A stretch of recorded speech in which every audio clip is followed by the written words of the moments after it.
আমি আজ mix veg বানাবো। তার জন্য কি কি লাগবে: ফুলকপি, ক্যাপসিকাম, বিনস, গাজর, আলু, টমেটো আর কিছুটা পনির। পনিরটার মধ্যে নুন আর হলুদ মেখে নিলাম। এই রান্নাটা আমি পুরোটাই সাদা তেলে করব। সাদা তেলে পনিরটা হালকা ভেজে তুলে নিলাম। বেশি ভাজলে পনির শক্ত হয়ে যায়। এই তেলের মধ্যে ফুলকপিগুলো দিয়ে দিলাম। ফুলকপিগুলো ভেজে তুলে নিলাম।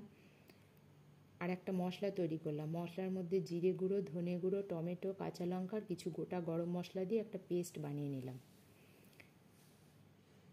এই তেলের মধ্যে গোটা জিরে, তেজপাতা আর কাঁচা লঙ্কা দিলাম। একটু লবণ দিলাম যাতে তেলটা না ছিটায়। বাকি সবজিগুলো এর মধ্যে দিলাম।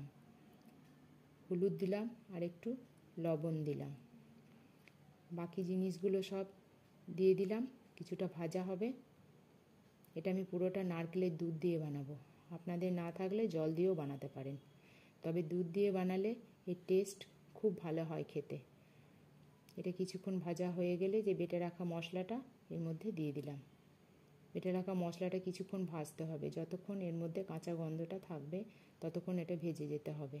আদার গন্ধটা যেন না থাকে। ভেজে রাখা ফুলকপিগুলো দিয়ে দিলাম আর একটু নাড়াচাড়া করে এবার আমি নারকেলের দুধটা দিয়ে দেব। আমি এটা জল ব্যবহার করব না, আমার সবজি সেদ্ধ হয়ে এসেছে। যদি আপনাদের সেদ্ধ না হয় আর একটু জল দিতে পারেন। আর একটু নুন দিলাম। এবার একটু মিষ্টি দেব।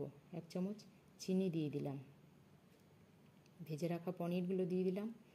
এটা ভাত, রুটি, পরোটা, লুচি সবের সাথেই খুব ভালো লাগবে। এমনকি ফ্রায়েড রাইস, পোলাওয়ের সাথেও খেতে ভালো লাগবে। আজকে আমি এটা রুটি দিয়ে পরিবেশন করছি। দেখুন কেমন হয়েছে খেতে।